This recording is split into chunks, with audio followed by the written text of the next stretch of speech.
आलमी वबा करार दिए जाने वाले कोरोना वायरस की नई किस्म V2501 ने बरतानिया समेत कई ममालिक को अपनी लपेट में ले लिया है। बरतानिया में दरियाफ्त होने वाली नई किस्म के बारे में माहिरीन का कहना है कि अभी तक V2501 म्यूटेशन के बारे में कुछ मालूम नहीं और ना ही पता है कि ये कितनी तेज़ी से फैल सकता है। This is Mohammad Arshad and you are watching Arshpedia. Corona virus की इस नई किस्म के बारे में साइंसी डेटा अभी तक वाज़ेह नहीं है, लेकिन बरतानवी माहिरीन का कहना है कि ये किस्म साबका इकसाम के मुकाबले में 70% ज़्यादा तेज़ी से फैल सकती है। कोरोना वायरस की इस नई किस्म में 23 मुख्तलिफ जिन्याती तब्दीलियाँ रूनमा हुई हैं, जिनमें बेशतर का ताल्लुक वायरस के इन हिस्सों से है जो वायरस को इंसानी खलियात जकड़ने में मदद देते हैं। वायरस अपने खदोकाल और तर्ज अमल में तब्दीलियां लाते रहते हैं। वायरस की नई किस्म तेजी से पुराने वायरस की जगह ले रही है।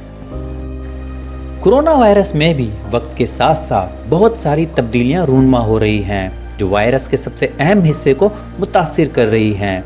इनमें से कुछ तगय्युरात को पहले ही लैब में देखा जा चुका है जो खुलियों को मुतासिर करके वायरस की सलाहियत में इजाफा करते हैं।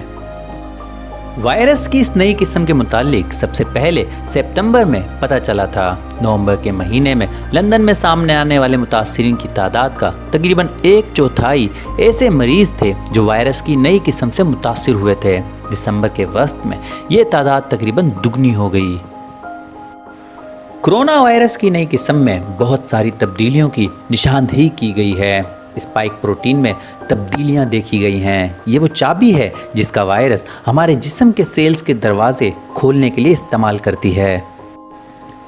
V2501 म्यूटेशन स्पाइक के सबसे अहम हिस्से को बदल देता है जिसे रिसेप्टर बाइंडिंग डोमेन कहा जाता है।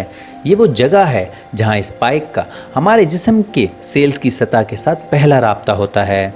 ऐसी तब्दीलियां जो वायरस को जिस्म के अंदर जाने में आसानी पैदा करें वो इसे सबकत देती है। कोरोना वायरस की ये नई किस्म मुमकिना तौर पर किसी कमज़ोर मुदाफ़ियती निज़ाम वाले मरीज़ में पैदा हुई जो वायरस को पूरे तौर पर शिकस्त देने में नाकाम रहा।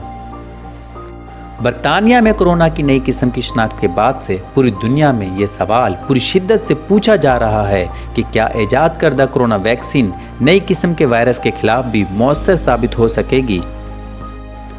वैक्सीन मुदाफ़ियती निज़ाम को वायरस के मुख्तलिफ हिस्सों पर हमला करने की तरबियत देती है, लिहाजा अगर इसके किसी हिस्से में तब्दीली रूनमा हो चुकी हो इस सूरत में भी वैक्सीन को काम करना चाहिए।